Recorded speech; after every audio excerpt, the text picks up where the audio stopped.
Hello and welcome to Scrap Steam Locos of Britain. Each week we'll take a look at a class of locomotives that didn't make it into preservation.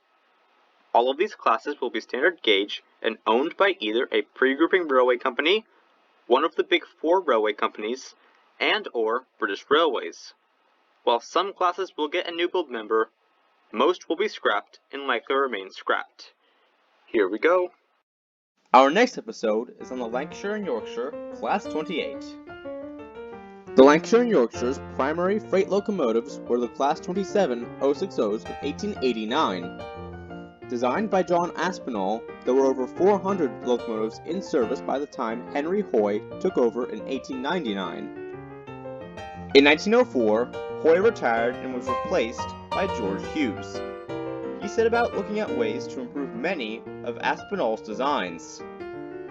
In 1905, Hughes tested two Class 27s with Schmidt superheaters and piston valves. As one would expect, the results were an increase in heating surface, a lower coal consumption, and an increase in haulage capacity. Overall, this would result in a more free-steaming locomotive. Following the success of the experiments, Hughes decided to create his own class of 060s based on the Class 27s. Unlike the two test beds, the new design would have a bell pair firebox, which allowed for an increase in surface area and lower stress on the stables when compared to a round top. The first use of a bell pair firebox on the LNYR came in 1897 with the Class 24 060 tanks, nicknamed Klondikes. The bell pair firebox was also used on many other railways, including the Midland Railway, the Great Western Railway, and the Great Eastern Railway, to name a few. In 1909, Hughes ordered 20 new locomotives to be built at Horwich Works. The first two members appeared that year, and the other 18 members were built in 1912. As well as the aforementioned modifications, the new design also had an increased cylinder diameter, slightly larger boilers, a longer footplate, standing gear on the front axle, and mechanical lubrication. The longer footplate also resulted in the frames being 1 foot 4.5 inches longer than the Class 27s. Known as the Class 28s, they had the same 180 psi boiler pressure and 5'1" inch driving wheels as the Class 27s. The cylinders were 20.5 by 26 inches, resulting in 27,406 pounds of tractive effort, compared to the 21,129 pounds on the Class 27s. The first 15 had Schmidt superheaters, while the next 3 had Horwich top and bottom superheaters. The final 2 had 18-element Horwich twin-plug type superheaters. In 1912, Hughes ordered 63 more members from Horwich Works. However, these were rebuilds of the Class 27s. This resulted in a class total of 83 members by 1922. In service, the class was considered to be very reliable. Their primary duties include express goods and shunting.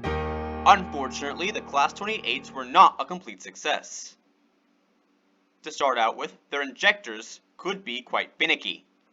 Despite having a higher tractive effort than the Class 27s, the Class 28s had a lower factor of adhesion, thus limiting their starting and braking power. However, the main issue with the class was their superheaters. Those fitted with a top and bottom arrangement suffered from leaks in the headers. This resulted in the replacement with a twin-plug arrangement. Despite their issues, the Class 28s were still very versatile. In 1922, the Lancashire and Yorkshire Railway would be absorbed into the London and North Western Railway.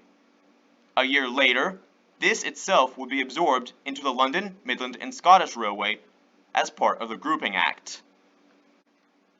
Under the LMS, the Hughes 060s were classed as 3F. This saw them used on pickup goods trains, branch line trains, and secondary freight trains. The LMS also used the class on excursions to Blackpool during the summer months. The allegations for the Hughes 3Fs didn't really change all that much.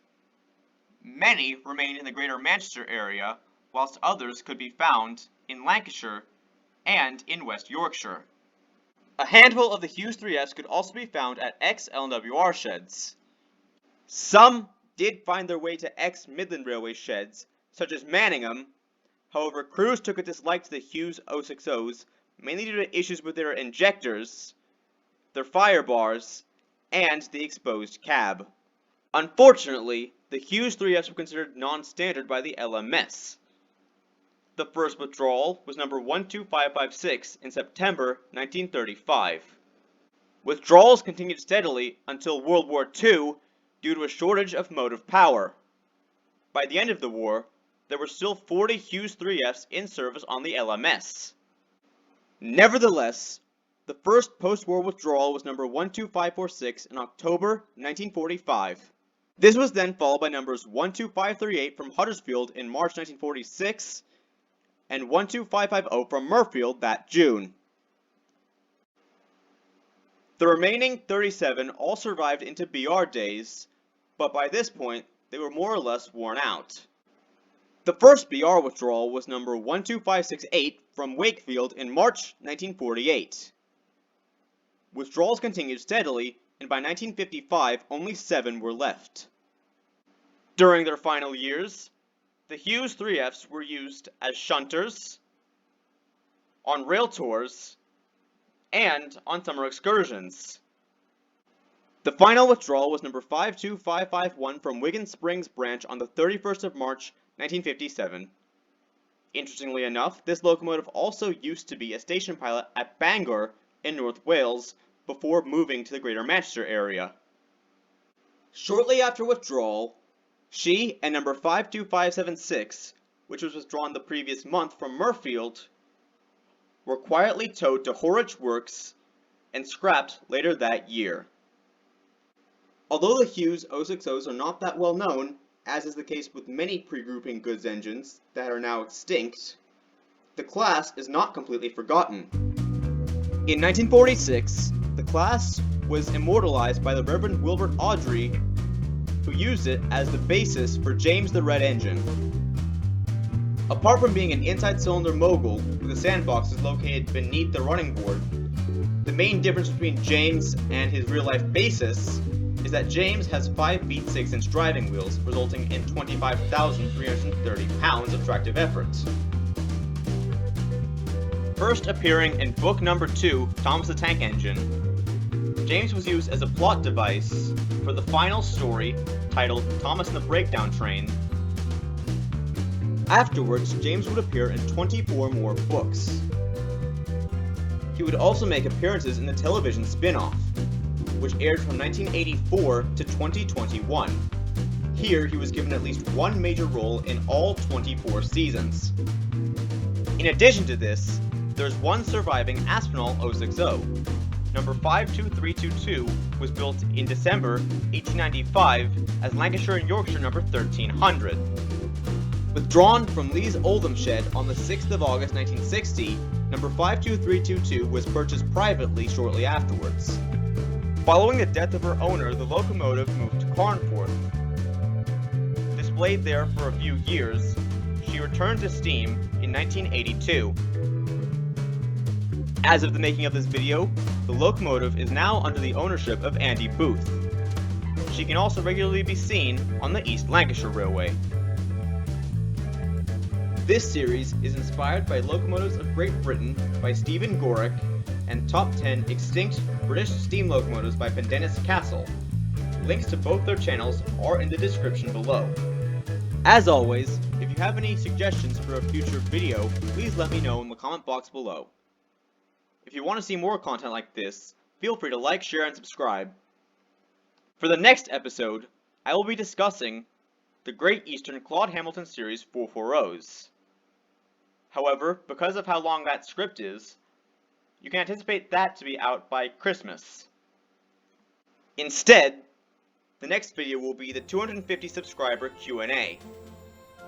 The deadline for your questions is August 24th, 2023 at 7 p.m. Eastern Standard Time. For those living in the UK, that's August 25th, 2023 at midnight. The Q&A will premiere on Saturday, August 26th, 2023 at noon Eastern Standard Time. That's Saturday, August 26th, 2023, 5 p.m. Greenwich Mean Time. Hope to see you there. Anyway, that's all I have for this video. A link to the Q&A criteria will be in the description below. Take care, everyone. Goodbye for now.